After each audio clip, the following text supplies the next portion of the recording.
Good morning everyone.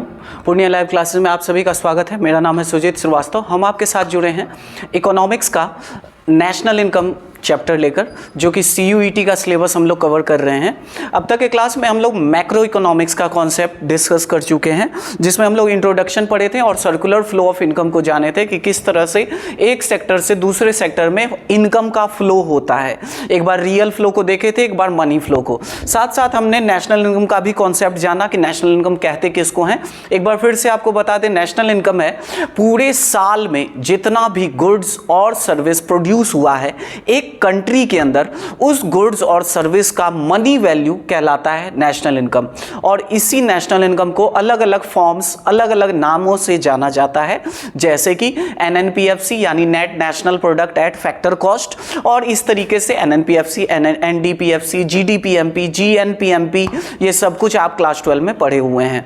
तो ऐसे ऐसे टोटल 8 एग्रीगेट्स हैं जिसके बारे में आपको पढ़ाया गया है। कल के क्लास में भी उस 8 एग्रीगेट का बात किया गया था। साथ साथ हम लोग ये भी जाने थे कि एक एग्रीगेट से दूसरे एग्रीगेट तक कैसे पहुंचा जा सकता है। आज फिर उसको भी डिस्कस करेंगे और कुछ न्यूमेरिकल्स को भी कवर किया जाएगा। और साथ साथ आज आपका लेक्चर होने वाला है क्लास 12, मतलब लेक्चर 12 12वां लेक्चर है आज, जिसमें अब तक हम लोग माइक्रो इकोनॉमिक्स पूरा कंप्लीट कर चुके हैं CUET के सिलेबस के अकॉर्डिंग। साथ साथ एक कॉन्सेप्ट है थ्योरी, उसके बाद हम लोग न्यूमेरिकल पे चलेंगे। कॉन्सेप्ट का नाम है GDP एंड वेलफेयर। जैसा कि हम आपको बताएं, GDP भी नेशनल इनकम का ही एक फॉर्म है। और इस टॉपिक में जो आपको पढ़ना है वो क्या पढ़ना है? वेलफेयर। कुछ बता सकते हैं? GDP एंड वेलफेयर क्या पढ़ने वाले हैं हम लोग इस टॉपिक में? पब्लिक का वेलफेयर GDP से कैसे होता है, यही पढ़ने वाले। क्या यही लग रहा है क्या कि नहीं? ये चीज नहीं है, ठीक है। सही से देखा जाए तो ये टॉपिक आपको पढ़ाएगा, ये टॉपिक क्या पढ़ाने वाला है आपको कि देश को जब हम लोग एक दूसरे से कंपेयर करते हैं, अलग अलग देशों को, तो हम लोग बात करते हैं कि फलाने देश का GDP इतना है, इस देश का GDP बढ़ा, इस देश का GDP कम हुआ, गिरा, जो भी, या हमारा GDP, हमारे देश का GDP फलाने देश के GDP से कम है, ज्यादा है। यानी हम लोग GDP को एक इंडिकेटर के तौर पे यूज करते हैं। कौन सा इंडिकेटर? कि जिस देश का GDP अच्छा है मींस वो देश उतना ज्यादा अच्छा वेलफेयर कर रहा है, उसकी एक्टिविटी उतनी अच्छी हो रही है। यही हम लोग मानते हैं कि जिस देश का GDP अच्छा यानी उस देश का सब कुछ अच्छा। यही कहते हैं ना। जब हम लोग रैंकिंग भी देते हैं ना तो हम लोग GDP के बेस पे देते हैं, लेकिन GDP का मतलब तो प्रोडक्शन से है, और GDP में बहुत सारे लिमिटेशंस हैं, GDP में बहुत सारी कमियां हैं, जिस चलते GDP और वेलफेयर को बराबर पोजीशन पर नहीं रखा जा सकता है। समझे? यानी इस पॉइंट में हम लोग ये देखने वाले हैं कि GDP is not a perfect indicator of welfare. यानी GDP वेलफेयर का परफेक्ट इंडिकेटर नहीं है। क्यों? क्योंकि GDP में कुछ कमियां हैं, उसी को हम लोग जानेंगे। बस इतना सा ही बात जानना है कि GDP में आखिर कौन सी ऐसी कमी है जिसको हम लोग ध्यान नहीं दिए, या इस कमी के चलते GDP अच्छा होते हुए भी वो अच्छा नहीं है, मतलब वो इकोनॉमी अच्छा नहीं कहला सकता है। समझ गए? यानी GDP में हो सकता है कुछ कमी हो। जैसे ये वैसा ही बात है कि ओवरऑल पर्सनैलिटी सब कुछ अच्छा दिख रहा है, लेकिन जब आप बात करने गए, मतलब देखने में अच्छा है, GDP अच्छा है, जब आप बात करने गए तो उसका बिहेवियर कैसा है? र्यूड। अंदर जो मतलब उसका कैरेक्टर है वो कैसा है? खराब है। यानी सिर्फ पर्सनैलिटी काफी नहीं होता है। वही बात है कि देश को पहचानने के लिए, देश वेलफेयर कर रहा है कि नहीं, इसके लिए अकेला GDP परफेक्ट इंडिकेटर नहीं होता है। तो आखिर ऐसी कौन सी कमियां हैं या इसमें हम लोग क्या पढ़ने वाले हैं, सिर्फ 2 स्लाइड में आपको समझ में आ जाएगा कि GDP में ऐसी कौन सी कमी है। शुरू करते हैं। कहता है ग्रॉस डोमेस्टिक प्रोडक्ट यानी GDP measures the total monetary value of final goods and services produced. यानी GDP में हम लोग जो लेते हैं, क्या लेते हैं? मनी वैल्यू लेते हैं। किसका? जो पूरे साल में गुड्स और सर्विस बना है उसका क्या ले रहे हैं? मनी वैल्यू ले रहे हैं। ठीक। While welfare refers to overall quality of life. यानी GDP में तो हम लोग सिर्फ मनी वैल्यू ले रहे हैं, वो भी किसका? गुड्स और सर्विस का। ठीक। लेकिन जब वेलफेयर का बात आ जाए तो वेलफेयर मतलब ओवरऑल क्वालिटी। ओवरऑल क्वालिटी मतलब स्टैंडर्ड ऑफ लिविंग, जीने का तरीका, सोचने का नजरिया, सब कुछ किस में शामिल होता है? वेलफेयर में। यानी देश अगर अच्छा कर रहा है तो उसका क्वालिटी भी अच्छा होना चाहिए, ना कि सिर्फ मनी वैल्यू बढ़ा तो देश अच्छा है, नहीं। समझ रहे हैं? अंदर हो सकता है प्रोडक्शन बहुत अच्छा हुआ, लेकिन देश के अंदर जो पॉलिटिक्स है वो पूरी तरह से ऑटोक्रेटिक है। अब ऑटोक्रेटिक क्या होता है आप बीएसटी में पढ़िएगा, जब आप डायरेक्टिंग चैप्टर पढ़िएगा तो वहां एक लीडरशिप का कॉन्सेप्ट है, समझे? लीडरशिप के अंदर होता है ऑटोक्रेटिक। आप सुने होंगे एक कोरियन कंट्री है कोरिया, जहां पर ऑटोक्रेटिक लीडरशिप है, यानी जो सरकार बोलेगा वही करना है।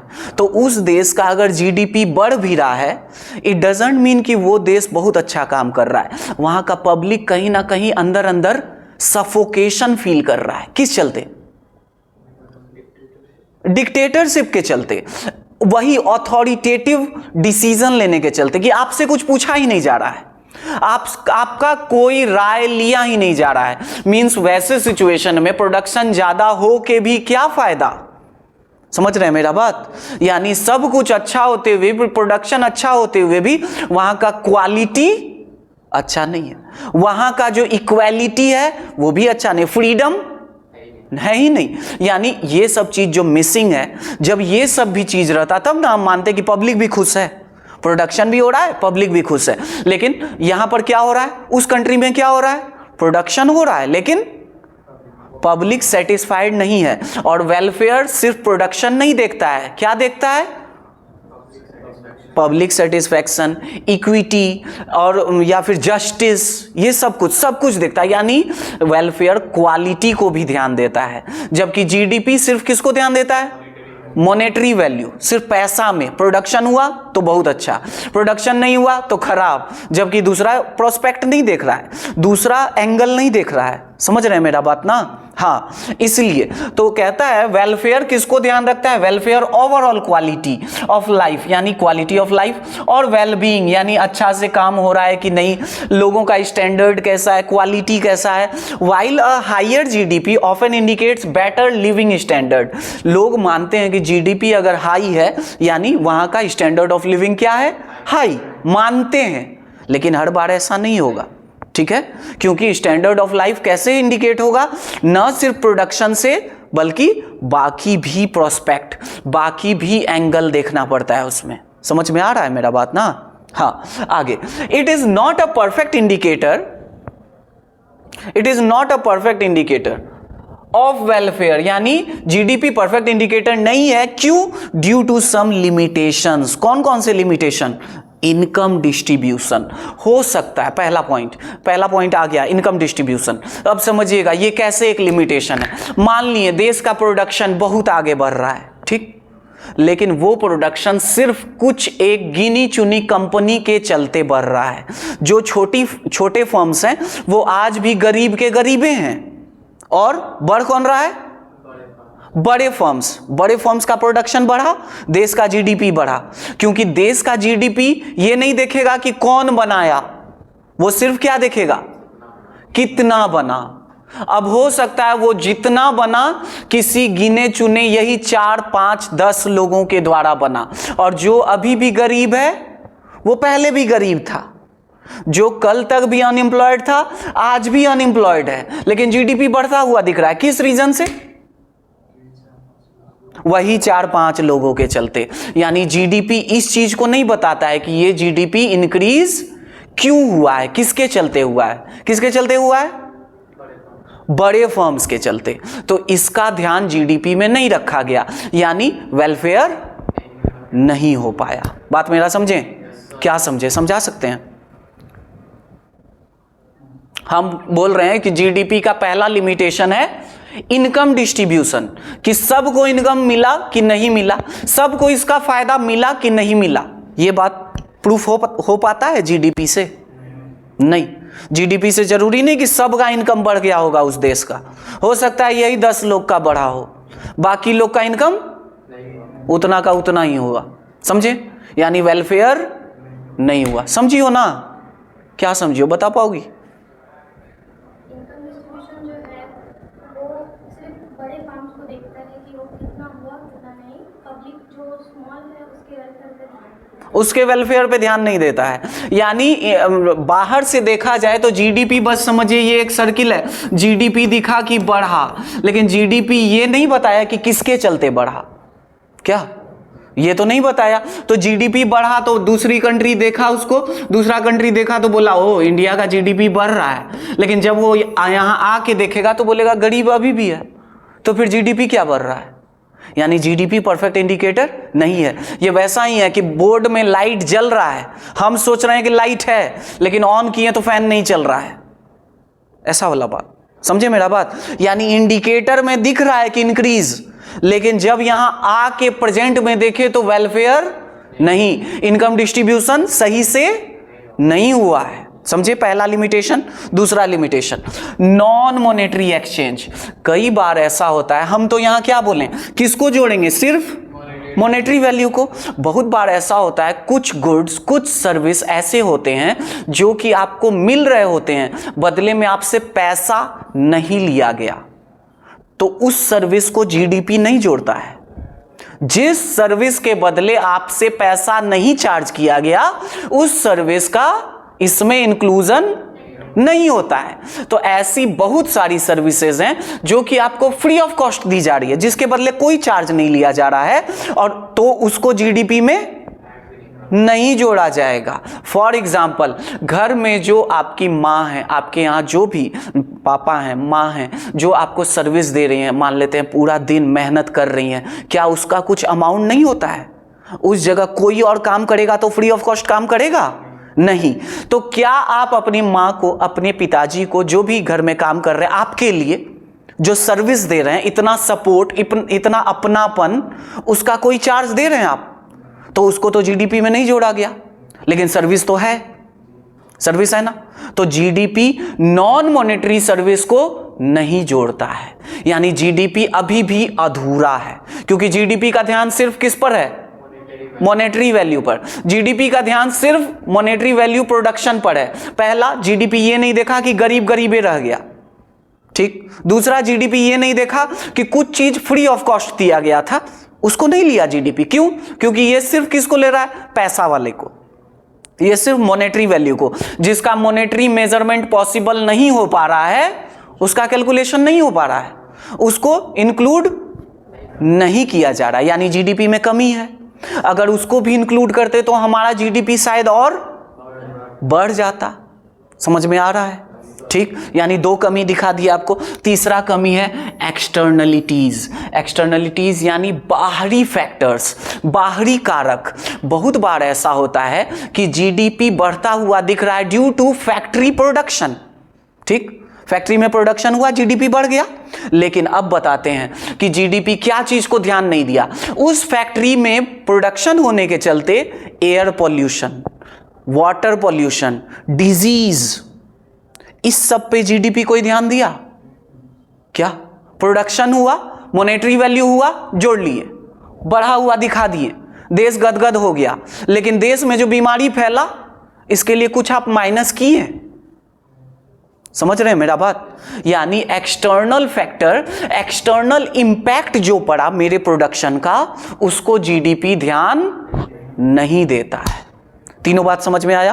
क्या क्या बोले? पहला, गरीबी अमीरी को नहीं देखता है जीडीपी, सिर्फ बोलता है कि प्रोडक्शन होने से मतलब है, प्रोडक्शन हो गया बस खुश। दूसरा, जीडीपी ये भी नहीं देखता है कि कोई चीज फ्री ऑफ कॉस्ट भी मिला है, उस सर्विस को नहीं जोड़ता है जीडीपी। जीडीपी सिर्फ देखता है प्रोडक्शन हुआ, उसका क्या इंपैक्ट पड़ा इकोनॉमी पर, कितना आदमी बीमार पड़ गया, कितना आदमी मर रहा है, क्या बायोडायवर्सिटी पर इंपैक्ट पड़ रहा है आपके पानी बहाने से, कचरा बहाने से, क्या जल में जो जंतु रह रहा है, जीव जंतु, वो भी तो मर रहा होगा, उसका इंपैक्ट जीडीपी कुछ लिया नहीं। जीडीपी बस दिखाया कि इंक्रीज हो रहा है, और दूसरा देश इसको देख के सोच रहा है कि यहां वेलफेयर है, लेकिन वेलफेयर नहीं है, इसलिए जीडीपी परफेक्ट इंडिकेटर नहीं है। तीनों बात समझ में आया? फोर्थ वन कहता है कंपोजिशन ऑफ प्रोडक्शन, यानी जीडीपी सिर्फ देखता है गुड्स बना, सर्विस बना, पैसा कितना का बना, हो सकता है गुड्स बना टोबैको, हो सकता है गुड्स बना लीकर, गुड्स तो बना हम तो जोड़ लिए कि जीडीपी हुआ, लेकिन ऐसा डेंजर केमिकल सब बना, ऐसा डेंजर लीकर बना कि वहां का सोसाइटी ही बर्बाद हो रहा है, लेकिन जीडीपी क्या दिख रहा है? बढ़ रहा है, देश खुश, और यहां स्थिति खराब। क्योंकि जीडीपी किस चलते बढ़ रहा है? क्या के प्रोडक्शन के चलते? वही बम, गोला बारूद, बगल का कंट्री नाम नहीं लेंगे हम, वीडियो चल रहा है ना। हाँ, तो वहां पर क्या है? जीडीपी जिस चलते भी बढ़ रहा है, मैक्सिमम टेररिज्म के चलते, मैक्सिमम वही सब इलीगल एक्टिविटी के चलते। बात समझ रहे? वैसे इलीगल एक्टिविटी नहीं जोड़ा जाता है, लेकिन ध्यान रखिएगा ऐसा कोई भी एक्टिविटी जो कि देश के लिए या किसी के लिए भी हार्मफुल हो, उस सब को भी आप जब बनाते हैं तो जीडीपी में जोड़ लेते हैं, जबकि वो देश का वेलफेयर नहीं करेगा, बर्बाद करेगा देश को, फिर भी जीडीपी बढ़ता है। इसलिए जीडीपी परफेक्ट इंडिकेटर नहीं है, क्योंकि हर बार प्रोडक्शन होना डजंट मीन कि गुड प्रोडक्ट। ठीक, प्रोडक्ट कुछ भी हो सकता है, हार्मफुल भी हो सकता है। समझ में आया चारों बात? कौन सा पॉइंट दोबारा बताते, बताओ? 4 बात बताएं। पहला, गरीब अमीर नहीं बताता है। दूसरा, फ्री ऑफ कॉस्ट दिया हुआ चार्ज या जिसके बदले पैसा नहीं लिए उसको भी नहीं जोड़ता है जीडीपी। अगला बताएं, बाहरी इंपैक्ट को जीडीपी नहीं जोड़ता है।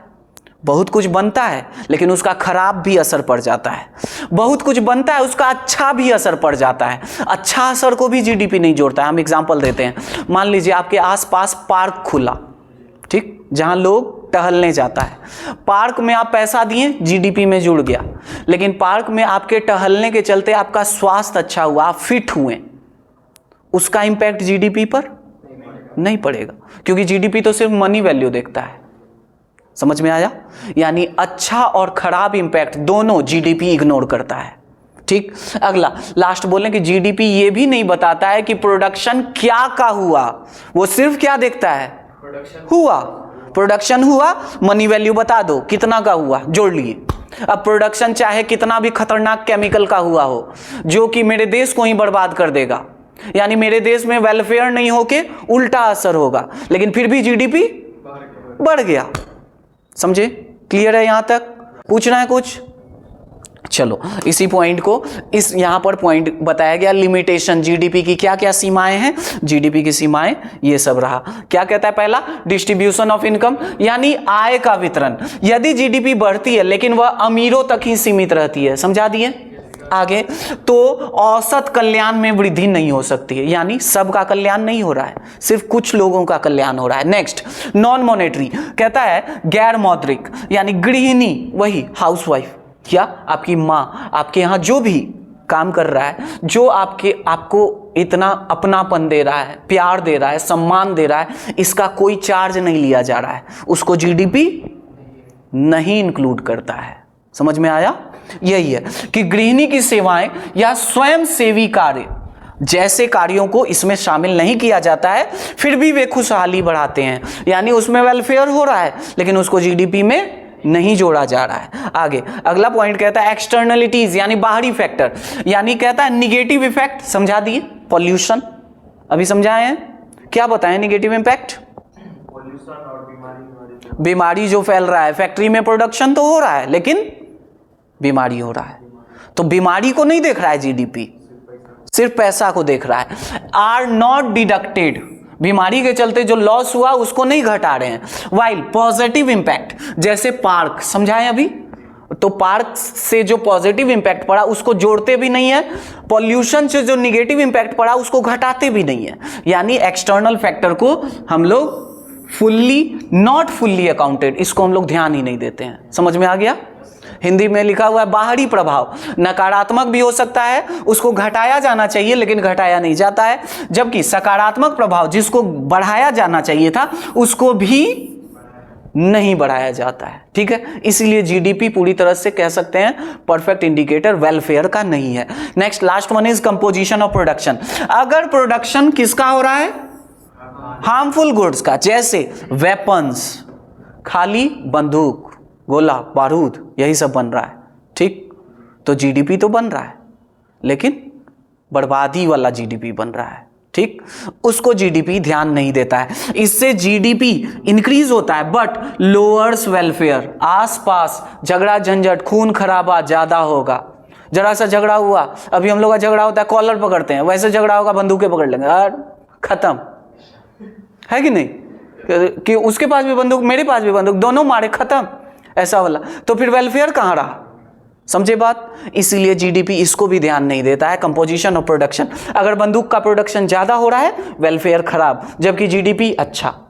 ठीक, क्लियर यहां तक। अब जो पॉइंट बचा वो इसका, इस आज के नेशनल इनकम टॉपिक का लास्ट कॉन्सेप्ट है, वो है methods of calculating national income. GDP and welfare, उम्मीद है आपको समझ में आ गया होगा कि हम लोग क्या सब पढ़े इसमें। अब आगे मेथड्स ऑफ नेशनल इनकम में 3 मेथड्स है आपके सामने। पहला है प्रोडक्ट मेथड, दूसरा इनकम, तीसरा एक्सपेंडिचर। ध्यान रखिएगा, कोई भी मेथड से आप जो भी नेशनल इनकम निकालिएगा, जो भी निकालिएगा कैलकुलेशन, मान लेते हैं एनएनपीएफसी निकाले, किस मेथड से, वैल्यू एडेड से, ठीक है, वो वैल्यू एडेड से निकाला हुआ एनएनपीएफसी इनकम मेथड से निकाले हुए एनएनपीएफसी के इक्वल होगा, हमेशा हमेशा इक्वल होगा। यानी नेशनल इनकम चाहे आप तीनों में से किसी मेथड से निकालिएगा, आंसर सेम आएगा। ठीक, क्लियर यहां तक। अब आगे शुरू करते हैं। सबसे पहला कौन सा मेथड है, टोटल 3 मेथड आपको बताएं कि इनकम मेथड, एक्सपेंडिचर और वैल्यू एडेड मेथड। इससे पहले कि इनकम मेथड शुरू करें, एक क्वेश्चन है आपके सामने स्क्रीन पर, जिससे हम आपको यह बताएंगे कि एक एग्रीगेट से दूसरे एग्रीगेट तक कैसे जाया जा सकता है। एग्रीगेट याद है, एग्रीगेट बता दे पहले थोड़ा सा, कल का क्लास नहीं देखें आप लोग, नहीं, हाँ, एग्रीगेट को पहले थोड़ा सा समझते हैं क्या है एग्रीगेट। देखिए टोटल से आपको एग्रीगेट जो दिया हुआ है वो दिया हुआ है, नोट कीजिएगा इस बात को,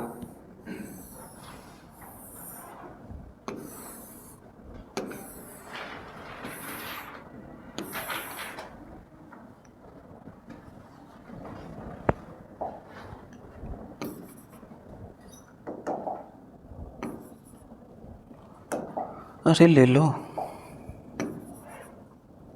क्या नाटक है,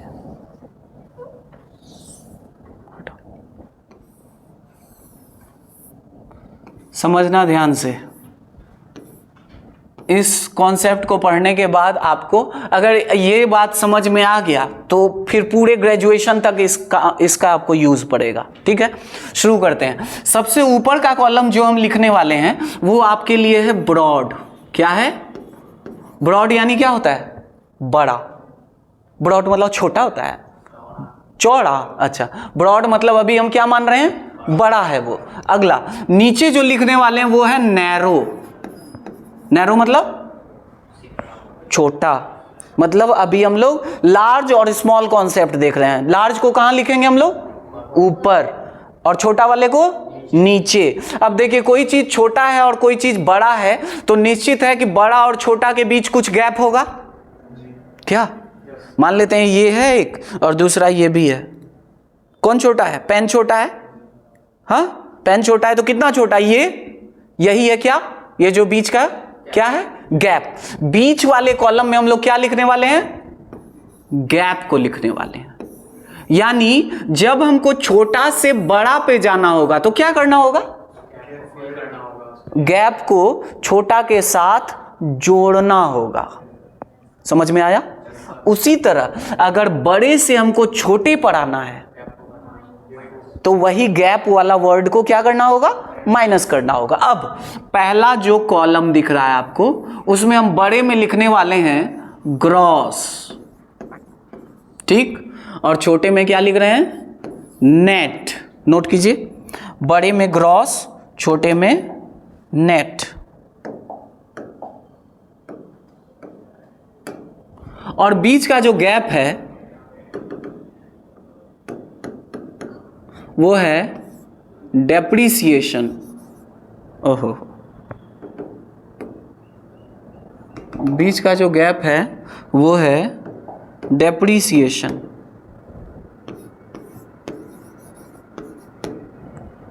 ठीक है, नोट। अगला दूसरा जो बड़ा है वो है 2 नंबर का कॉलम। इसका मतलब पहले तो 2 नंबर पे चलने से पहले हमको ये बताइए, ग्रॉस तक जाना है, क्या निकालना है? ग्रॉस। तो नेट में क्या करना होगा? ग्रॉस जाना है, नेट में डेप्रिसिएशन ऐड करेंगे। क्या करेंगे? ऐड करेंगे। क्यों?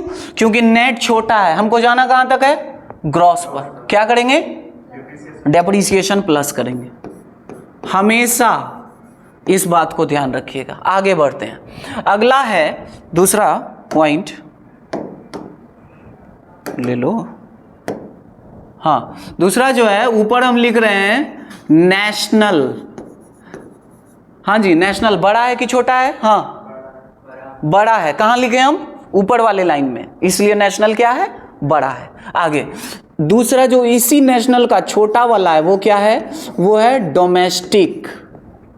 लिखिए, छोटा क्या है? डोमेस्टिक। और दोनों के बीच का जो गैप है वो है NFIA। नोट कीजिए, 3 नंबर में कुछ बड़ा कुछ छोटा नहीं है, इसलिए कोई लकीर नहीं दी है। इसका नाम है प्रोडक्ट एट।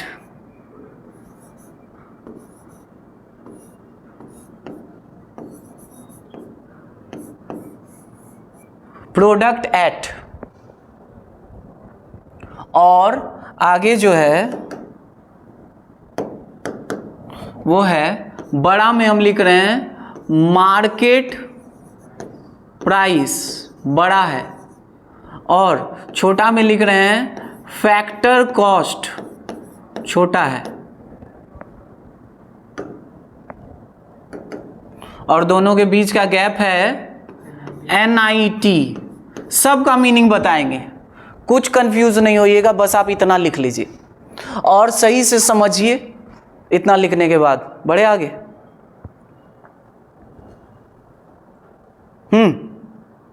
लिख लिए? बता रहे हैं, इधर ध्यान दीजिए। इधर देखिए, नेट से ग्रॉस पे अगर जाना है तो हमको क्या जोड़ना होगा? डेप्रीसिएशन। ठीक। अच्छा, हम पूछ रहे हैं नेशनल से डोमेस्टिक पे आना है। हाँ, क्या करना होगा? क्या ऐड करना होगा?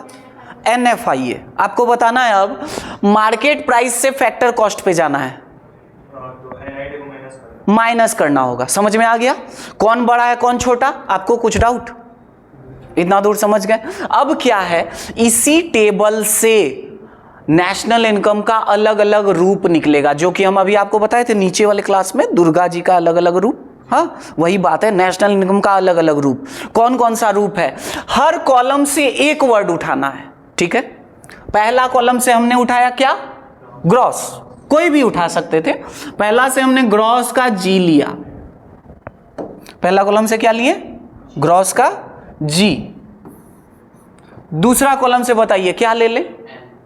N। तीसरा कॉलम से प्रोडक्ट है तो प्रोडक्ट का P ही रहेगा, ये तो कॉमन है। और इससे MP। यही है पहला एग्रीगेट, माँ दुर्गा का पहला रूप निकल गया। यही है नेशनल इनकम का पहला रूप आ गया आपके सामने। ऐसा ऐसा टोटल 8 रूप आएगा। समझे? आप लोग अपने कॉपी में बना सकते हैं, बस आपको अपने से बनाने का कोशिश करना है। हर कॉलम से सिर्फ एक वर्ड उठाइएगा। ठीक, एक उठाएं तो क्या सर नेट के बाद हम नेशनल उठा सकते हैं? उठा सकते हैं, लेकिन नेट और ग्रॉस दोनों उठा सकते हैं?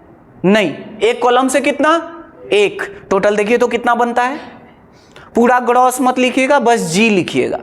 देखिए कितना एग्रीगेट बन के तैयार होता है आपके सामने।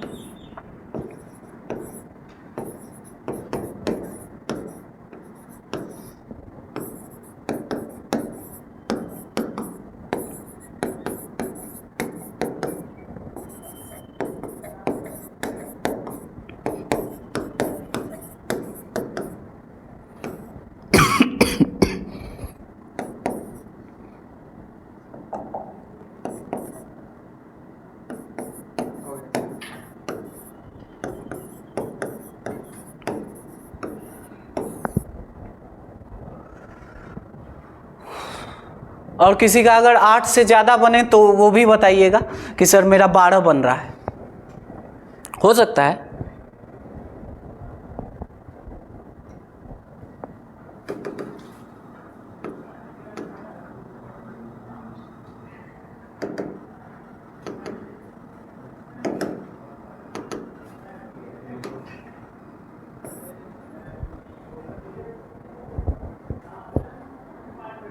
चलिए बढ़े आगे। कितना बना? बना लिए? बना रहे हैं? हाँ बना। आपका कितना बना? 8 बना। मैच कर लीजिए। तो क्या यही 8 है? या कोई ध्यान रहे कोई रिपीट नहीं होना चाहिए। ऐसा नहीं है GNP-MP GNP-MP 5 बार बना दिए GNP-MP।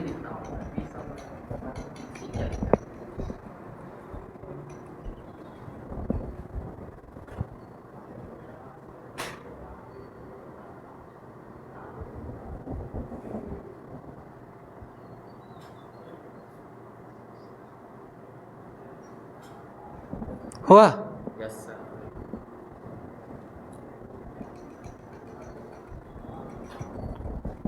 टोटल से जितना भी एग्रीगेट बनेगा इसी डब्बे से बनेगा। डब्बे से हो गया ना 8।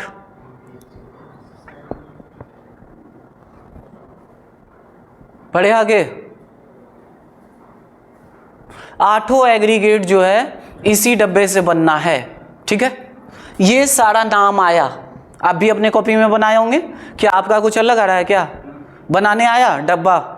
डब्बे से एग्रीगेट बनाने आया? आ रहा है? 1-2 बनाया कि नहीं सही से?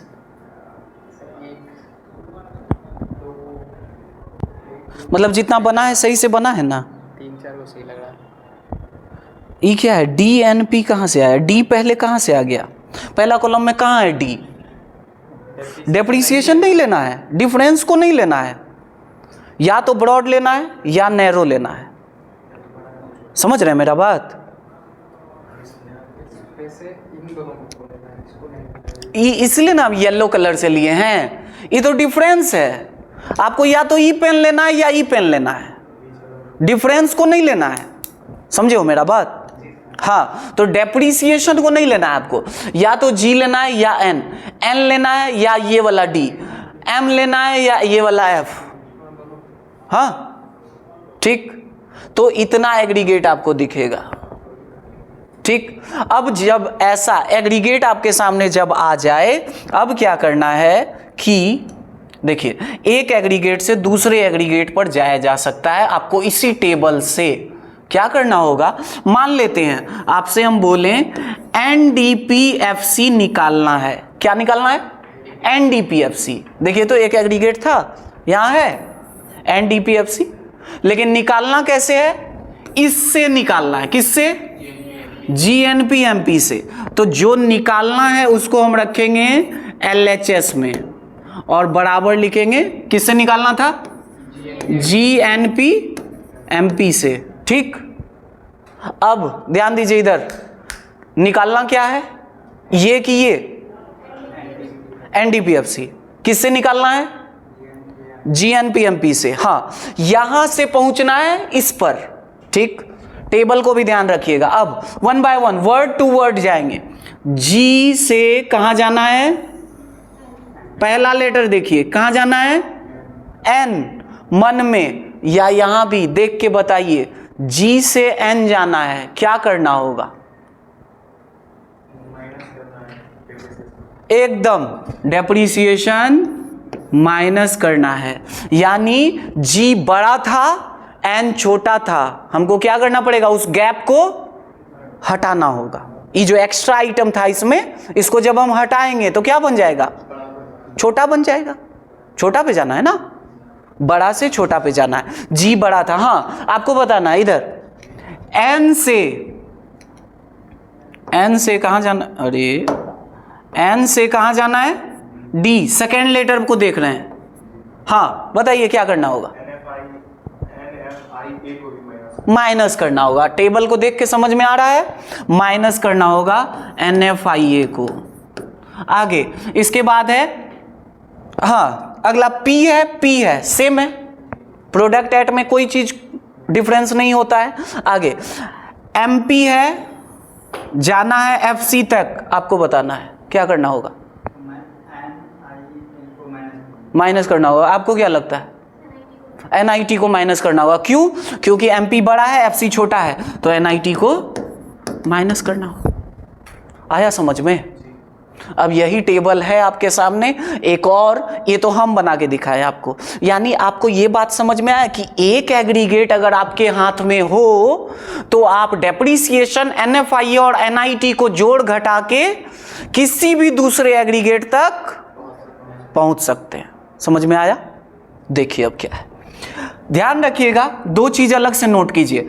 NNPFC को ही नेशनल इनकम कहते हैं, यानी माँ दुर्गा जी के भी अलग अलग रूप हैं, एक के को का नाम दुर्गा जी है, बाकी लोग का नाम अलग अलग है, फिर भी हम सबको क्या कह लेते हैं? दुर्गा जी। वही बात यहां भी है, नेशनल इनकम का 8 रूप है, लेकिन जब नेशनल इनकम का बात आएगा, सिर्फ नेशनल इनकम, तो किसको बोलेंगे? NNPFC। फुल फॉर्म क्या हुआ? हाँ, national product factor cost, net national product at, लिखा हुआ है ना, एट फैक्टर कॉस्ट लिखा हुआ है ना फुल फॉर्म। इसी फैक्टर कॉस्ट को शॉर्ट में क्या लिखे हैं? FC। समझ में आया है? ठीक, यानी ये हो गया नेशनल इनकम, नोट कर लिए। अगला, अगर बोले कि कैलकुलेट डोमेस्टिक इनकम, तो ये है डोमेस्टिक इनकम। क्या है डोमेस्टिक इनकम? NDPFC। दोनों में फर्क क्या है? ये जब N है तो नेशनल हो गया, ये जब D है तो डोमेस्टिक हो गया। बाकी सब चीज सेम है, देखिए N का N, P का P, FC का FC। चेंज क्या में आया? N और D में। जब N था तो नेशनल इनकम, D था डोमेस्टिक इनकम। समझ में आया ना यहां तक? अब क्वेश्चन दें, एक एग्रीगेट से दूसरे एग्रीगेट तक आपको जाना है। क्वेश्चन है आपके सामने, ये एग्रीगेट है, टेबल तो रखना नहीं होगा स्क्रीन पर, है आपके पास कॉपी में, खुद से जोड़ना घटाना है ना कॉपी में। टेबल नहीं है, टेबल वही बॉक्स ही चाहिए बस। हाँ, एग्रीगेट हम आपको दे रहे हैं। देखिए एग्रीगेट है GDP-MP निकालना है, इस तक पहुंचना है। जो भी हम LHS पे रख रहे हैं मतलब वहां तक पहुंचना है। कहां से पहुंचना है? NNP-MP प्लस करेंगे कि माइनस, और क्या प्लस करेंगे क्या माइनस करेंगे। दूसरा क्वेश्चन है NDPFC निकालना है। आपको जाना कहां से है? GDP-MP प्लस करेंगे कि माइनस, और क्या करेंगे? आराम से सोच के जाना है हमेशा LHS के तरफ, इसी बात को ध्यान में रखना है। LHS के तरफ जाना है। टेबल चाहिए, अपने से कोशिश करना है, अगल बगल ना देखना पड़े, किसी का सपोर्ट ना लेना पड़े।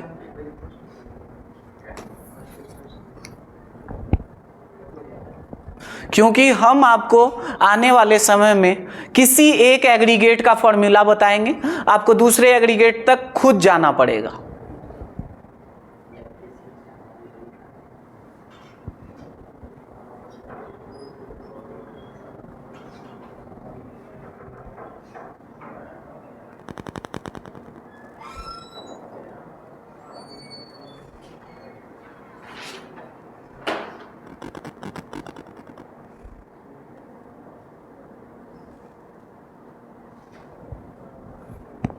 जैसे बन जाए बताइए, 2 ही क्वेश्चन दिए हैं, ज़्यादा टाइम नहीं लगाना है। टेबल चाहिए तो बताइए, हम टेबल दिखा देंगे।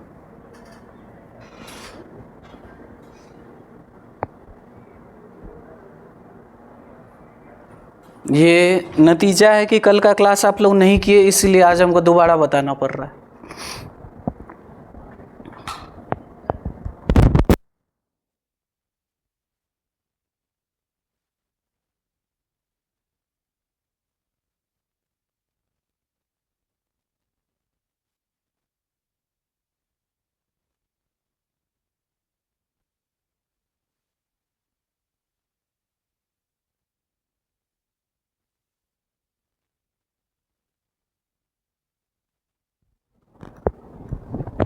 चलो बढ़ते हैं आगे, शुरू करें। हाँ जी, उधर से बताइए आंसर क्या आया। GDP-MP और इसमें क्या जोड़ना पड़ा? Minus depreciation. हाँ, कहाँ जाना था बच्चे? कहाँ जाना था? नेट से ग्रॉस। देखो तो नेट छोटा है कि ग्रॉस छोटा है? चलो पहला आंसर गलत हो गया। हाँ प्लस, वो माइनस बोली तो प्लस कर दीजिएगा आप। कैसे? बोलिए बोलिए रीजन। कौन बड़ा कौन था? ग्रॉस। आया समझ में? तो क्या करना होगा आगे? इसके बाद सेकंड, हाँ इसके बाद और कुछ जोड़ेंगे घटाएंगे? NFIA घटाएंगे। क्यों? क्योंकि n बड़ा है। कहाँ जाना है? NFIA घटाएंगे। लास्ट वन, हाँ बोलिए। Minus NIT। गलत हो गया। हाँ इधर बोलो। कुछ नहीं करेंगे। MP है ना, दूसरा भी MP था ना, P था, कुछ किए थे। MP है, कुछ करेंगे? कुछ नहीं करेंगे। हमको ई पेन से इसी पेन पे रहना है। हम काहे जोड़ेंगे, काहे घटाएंगे? आया समझ में आपको? हाँ सिर्फ इतना ही करना था। ई नहीं कि 3 ठो बोले हैं तो हम देब्बे करेंगे तीनों। हाँ जोड़ने नहीं हो रहा है तो घटा देंगे, समझे ना? हाँ डॉक्टर, कल मेरा थोड़ा सा तबीयत खराब था तो डॉक्टर भी हमको 3 ठो दवा दिया कि सर दर्द का ही है, बुखार का ही है और खांसी अगर हो तो ये खाइएगा। तो इट डजेंट मीन कि हमको खांसी नहीं हो रहा है हम तीनों फाँकेंगे। डॉक्टर तो दिया है। हाँ जिसका ज़रूरत होगा वो खाया जाएगा, ठीक? जिसका ज़रूरत होगा वो जोड़ा जाएगा, नहीं ज़रूरत होगा नहीं घटाया जाएगा, समझे? नेक्स्ट अगला, हाँ आपको बताना है इधर क्या करना होगा। Minus depreciation. आगे सेम रहेगा। D, P, हाँ लास्ट वाला क्या? Minus NIT। हो गया, आ गया इतना समझ में? सही आंसर आया है? नीचे वाला नहीं बनाए थे, नहीं समझ में आया था क्या? स्लो चल रहे हैं, ठीक है चलिए कोई बात नहीं। ये कॉन्सेप्ट समझ में आया ना? कोई भी एग्रीगेट, टोटल से 8 एग्रीगेट हम आपको दिए, एक एग्रीगेट से दूसरे एग्रीगेट तक। देखिए अभी भी हम लोग क्या कर रहे हैं, ये भी एक एग्रीगेट है ना, ये भी एक एग्रीगेट है। अगर हम आपको इसका फॉर्मूला बता दें तो आप इस तक पहुंच सकते हैं। क्या करके? डेप्रिसिएशन और NIT को माइनस करके। इसका फॉर्मूला बता दें तो आप इस तक पहुंच सकते हैं। क्या करके? डेप्रिसिएशन जोड़ के या NFIA माइनस करके। यानी एक एग्रीगेट से दूसरे एग्रीगेट तक जाना आसान हुआ ना। किसके थ्रू? वही टेबल। ब्रॉड कौन, नैरो कौन, पहला वर्ड कौन, दूसरा वर्ड कौन। डब्बा समझ में आया है सही से?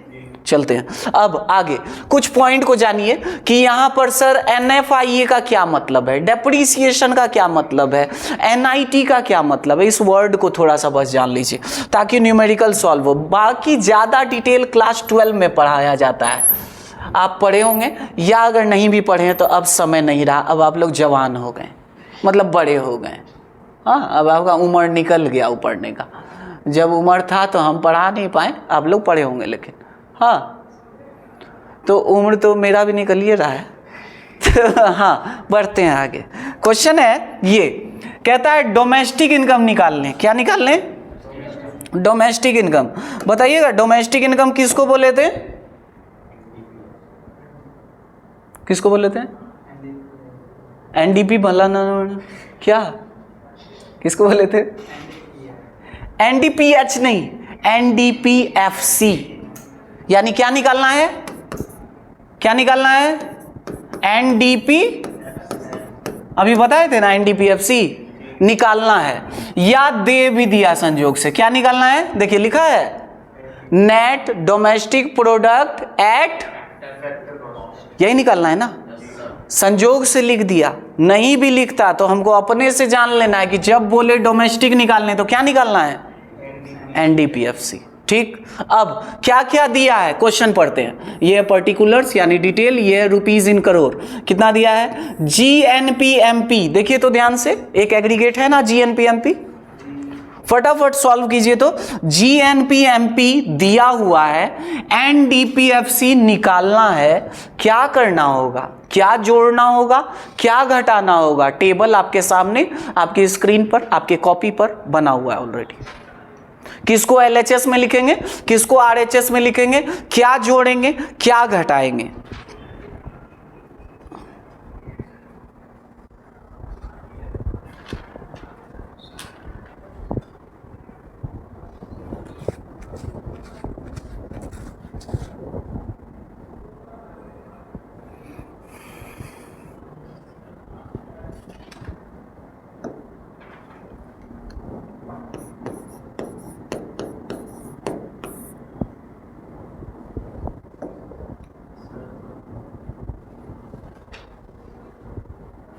वैल्यू नहीं लेना है अभी, हमको सिर्फ एग्रीगेट में क्या जोड़ना होगा, क्या घटाना होगा वो चाहिए। हो गया। क्या चीज किधर लिखे, LHS में क्या लिखे, LHS मतलब लेफ्ट हैंड साइड में क्या लिखे आप, डेप्रिसिएशन। क्या लिखे LHS में, आप लिखे होंगे ऐसे NDPFC, यही लिखे थे, इक्वल्स टू क्या दिया हुआ इस बार, GNPMP। अब इसके बाद हाँ पहला क्या की, माइनस डेप्रिसिएशन। चलो हाँ दूसरा और क्या होगा, माइनस करेंगे NFIA करेंगे। ये चीज लिखे हैं आप, लिखे हैं, ये बात समझ में आ गया है ना। हाँ माइनस करेंगे क्या, NFIA और कुछ करेंगे, MP है FC है, क्या करेंगे, माइनस NIT। तीनों कंटेंट आ गया, फॉर्मूला तैयार हो गया मेरे सामने। आपको ये दिया हुआ है, ये भी दिया हुआ है, देखिए डेप्रिसिएशन भी दिया है, NFIA भी दिया है, अभी बताते हैं सबका मतलब क्या है, और NIT भी दिया हुआ है। कहाँ दिया हुआ है, आएंगे उधर। चलिए 1 बाय 1 शुरू करते हैं, नोट कीजिए। NFIA किसको कहते हैं, हाँ NFIA का मतलब है, लिखिएगा, net factor income from abroad. Full form जल्दी लिखिए, net factor income from abroad. और ये निकलता कैसे है, अगर डायरेक्ट दिया हुआ है net factor income from abroad तब तो वही ले लेंगे, लेकिन अगर नहीं दिया है तो हमको क्या करना होगा, फॉर्मूला है factor income from abroad minus factor income to abroad. यानी दोनों में फर्क क्या है समझो, ROAD। हाँ दोनों में फर्क क्या है, यहां factor income from minus factor income to, यानी फॉर्मूला बनता है, ध्यान से देखिए शॉर्ट में, और इसको लिखा जाए तो क्या लिखेंगे, FIFA, क्या कहलाएगा, फीफा माइनस FITA, यानी क्या बना, फीटा। यानी factor income from abroad minus factor income to abroad. इतना करने से क्या आता है, NFIA। फुल फॉर्म क्या है NFIA का, net factor income from abroad. Note कीजिए, मिटाएंगे, ज्यादा टाइम नहीं, हम स्लो नहीं चल पाएंगे। हटाएं,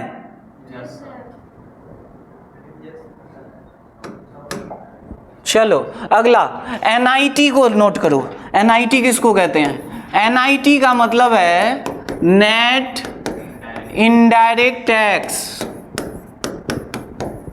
और कैसे निकलता है ये निकलता है इनडायरेक्ट टैक्स माइनस सब्सिडीज, यानी जो आपने गवर्नमेंट को दिया माइनस जो आपको गवर्नमेंट से मिला, दोनों को जब आप माइनस करते हैं तो आता है NIT। अब आपके क्वेश्चन में यहां पर वही NIT के लिए इनडायरेक्ट टैक्स भी दिया था और सब्सिडी भी दिया, इनडायरेक्ट टैक्स भी दिया था और सब्सिडी भी दिया था ना। 300 माइनस 200 करेंगे तो NIT आ जाएगा। कितना आया NIT, 100। आगे और क्या है डेप्रीसिएशन, तो डेप्रीसिएशन है ही। Net factor income from abroad क्या दिया है, NFIA दे दिया। और आप सब कुछ नीचे फॉर्मूला लिखे भी थे, लिखे थे ना, पुट कीजिए फटाफट और हमको बताइए NDPFC कितना आया, फिर से लिख के दिखा दे क्या, निकालो निकालो निकालो।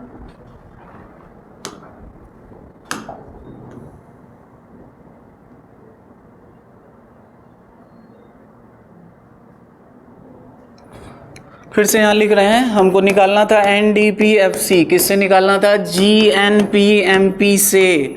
तो हमने क्या किया, डेप्रीसिएशन माइनस किया N से D, यानी माइनस किया NFIA और प्लस किया NIT। NIT के जगह हमको IT माइनस सब्सिडी करना पड़ा, बस वैल्यू रखेंगे। GNPMP दिया हुआ है 6000 माइनस डेप्रीसिएशन दिया हुआ है 100 माइनस NFIA दिया हुआ है 400 प्लस NIT दिया हुआ है 100, बस 6100 घटा 500 यानी 5500, एक 5600, कितना आया है देखो तो, कितना आंसर आया है, 54। अरे NIT तो प्लस हो रहा है, माइनस है, MPFC पे जाना है, हमको तो यही क्या यही है ना, वैल्यू सही है। E लिखे हो 6000, 100 माइनस किए हो, 400 भी माइनस किए तो आया 5500, 5500 आया, 100 जोड़े,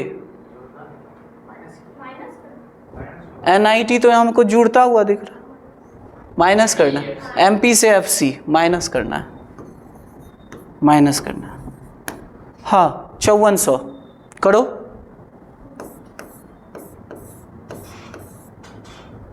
हो गया, आया यहाँ तक, समझ में नहीं आया,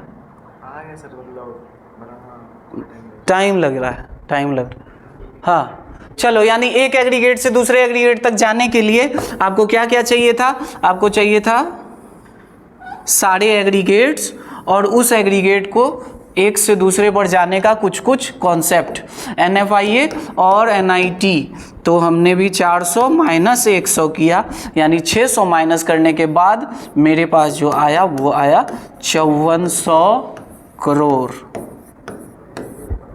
तो आंसर जो होगा उस पर क्लिक करना है, टिक लगाना है, ठीक है।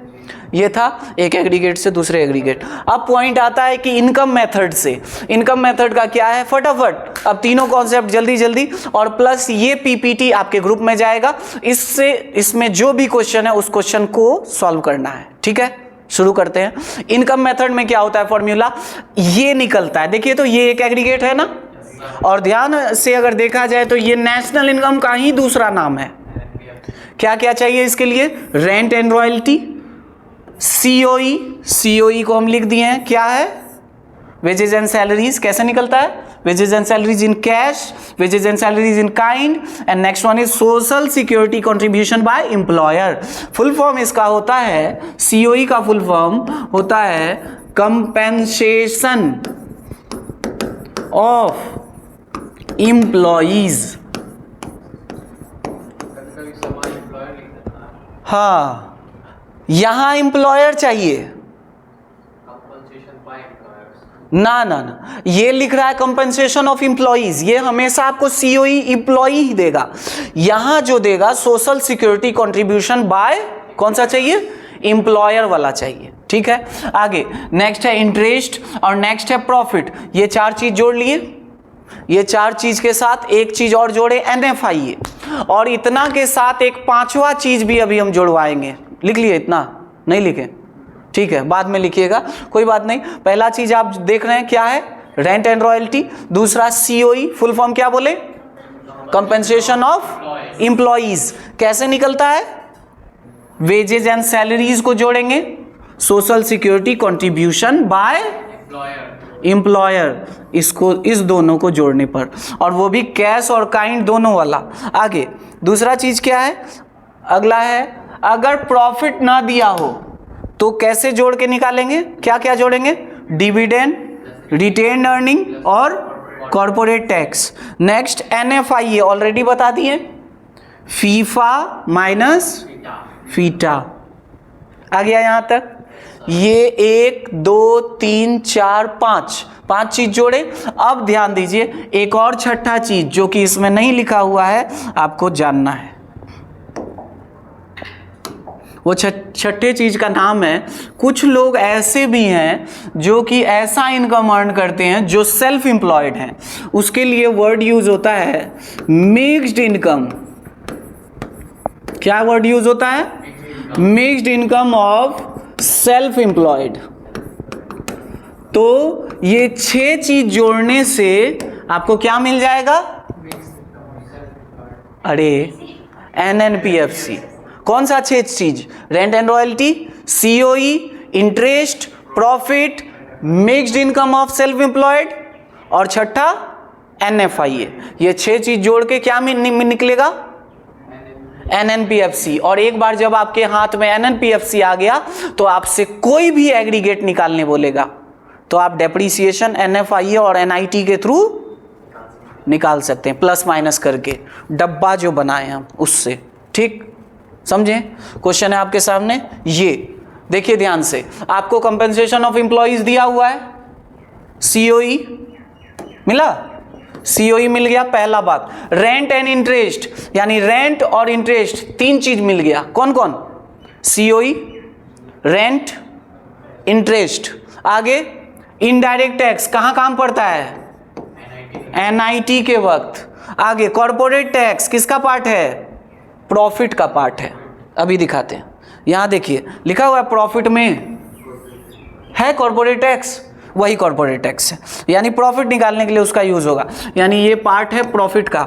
आगे कंजम्पशन ऑफ फिक्स्ड कैपिटल, ये है डेप्रीसिएशन। नोट कर लीजिए, डेप्रीसिएशन का दूसरा नाम क्या है, कंजम्पशन ऑफ फिक्स्ड कैपिटल। आगे सब्सिडी, आप जानते हैं ना NIT में ही यूज होता है, IT माइनस सब्सिडी, यानी ये भी NIT का पार्ट है। डिविडेंड प्रॉफिट का पार्ट है, दिखा देते हैं, यहां है, प्रॉफिट में है डिविडेंड।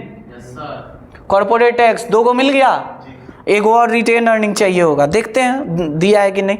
देखिए अनडिस्ट्रीब्यूटेड प्रॉफिट, यानी जो प्रॉफिट बांटा नहीं गया, यानी ये भी किसका पार्ट है, प्रॉफिट का। वही रिटेन अर्निंग, रिटेन करना मतलब क्या होता है, रख लेना, और नहीं बांटना मतलब क्या होता है, रख लेना। इसीलिए दोनों क्या है, सेम है। ठीक, यानी ये भी किसका पार्ट है, प्रॉफिट का। आगे कहता है net factor income from abroad, क्या दिया है, NFIA। और लास्ट वन क्या दिया हुआ है, mixed income of self employed person. तो पहले काम का 6 पॉइंट को उठा के NNPFC तक पहुंचिए, उसके बाद देखिए पूछा क्या है, क्या पूछा है, यानी NNPFC नहीं पूछा, क्या पूछा, NDPFC। जाया जा सकता है वहां तक, क्या करके,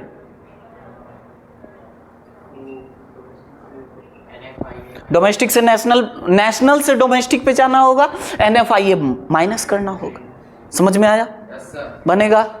नेक्स्ट सेकेंड मेथड, ये PPT जाएगा आपके पास। सेकेंड मेथड के लिए आपका जो मेथड का नाम है वो क्या है, एक्सपेंडिचर मेथड। और इस मेथड में जो आंसर निकलेगा, क्या निकलेगा, GDPMP। एक बार अगर आप GDPMP तक पहुंच गए तो आप किसी भी एग्रीगेट तक जा सकते हैं। करना क्या होगा, इसके लिए 4 चीज जोड़ना होगा। कौन कौन सा 4 चीज, ध्यान दीजिए। Private final consumption expenditure direct लिखा हुआ मिलेगा, government final consumption expenditure direct, बीच में प्लस का साइन है, प्लस है, प्लस है, बस ये 4 चीज जोड़ लीजिए। Gross domestic capital formation and next one is net export. कैसे निकलता है, एक्सपोर्ट माइनस इंपोर्ट। ये 4 चीज जोड़ के क्या मिल जाएगा, GDPMP। ठीक, जब GDPMP आ गया तो यहां से वो बोले नेशनल इनकम निकालने, निकाल लेंगे, NNPFC। अगर वो बोले GNPMP निकालने, निकाल सकते हैं। क्या करना होगा, किसको यूज करना होगा, डब्बा वाले को। ठीक है, याद रहेगा ये चीज। यानी एक एग्रीगेट अगर हम आपको निकालने सिखा दिए, यहां से आप किसी भी एग्रीगेट तक पहुंच सकते हैं। नेक्स्ट, इसी से रिलेटेड क्वेश्चन है आपके सामने, देखिए PFC private final, government final, compensation of employees तो है नहीं, लेकिन फिर भी ये इनकम मेथड भी बोल रहा है बनाने। यानी इसी क्वेश्चन में इनकम और एक्सपेंडिचर दोनों मेथड से बनाना है आपको। एक बार पहले खुद से ट्राई करना है पीपीटी को देख के, ठीक, ग्रुप में जाएगा जस्ट आपका क्लास खत्म होने के बाद। इसमें अब ये भी बात ध्यान रखिएगा कि ये डेप्रीसिएशन का दूसरा नाम है, बार बार बोल रहे हैं, ठीक, क्या नाम है? Consumption of fixed capital. Next, net export दिया हुआ है। अगर देखिए 4 चीज हमको चाहिए था। पहला, ग्रॉस डोमेस्टिक कैपिटल फॉर्मेशन, ये एक्सपेंडिचर मेथड का पार्ट है, ये भी एक्सपेंडिचर मेथड का, ये भी एक्सपेंडिचर मेथड का, और ये भी एक्सपेंडिचर मेथड का। 4 चीज जोड़ दिए, क्या आ जाएगा? जीडीपीएमपी। उसके बाद वो कुछ भी निकालने बोले, वो क्या निकालने बोला था? नेशनल इनकम ना, यानी क्या निकालने बोल रहा है? एनएनपीएफसी निकालेंगे, क्या करके? डब्बा यूज करके, ठीक है। वही डेप्रीसिएशन, वही एनएफआई, वही एनआईटी को प्लस माइनस करके। हाँ, ये था expenditure method. And last one is value added method. Value added method को कल 1 घंटा हो गया, ठीक है। वैल्यू एडेड मेथड को नेक्स्ट लेक्चर में हम लोग डिस्कस करेंगे। तब तक आप इतना क्वेश्चन को बनाइएगा, प्लस इस पीपीटी के ही लास्ट में कुछ और भी एमसीक्यू टाइप क्वेश्चन है, उसको भी बनाइएगा, ठीक। हाँ, इसको डील किया जाएगा नेक्स्ट क्लास में, और नेक्स्ट डे ये चैप्टर कंक्लूड होगा हाफ सेशन में। फिर हम लोग अगला चैप्टर स्टार्ट करेंगे। क्लास मिस मत कीजिए, रेगुलर रहिए। जैसे हम ये बात बोलते हैं, बस कुछ बच्चा तो अगले दिन गायब हो जाता है। नाम हम किसी का नहीं लेंगे।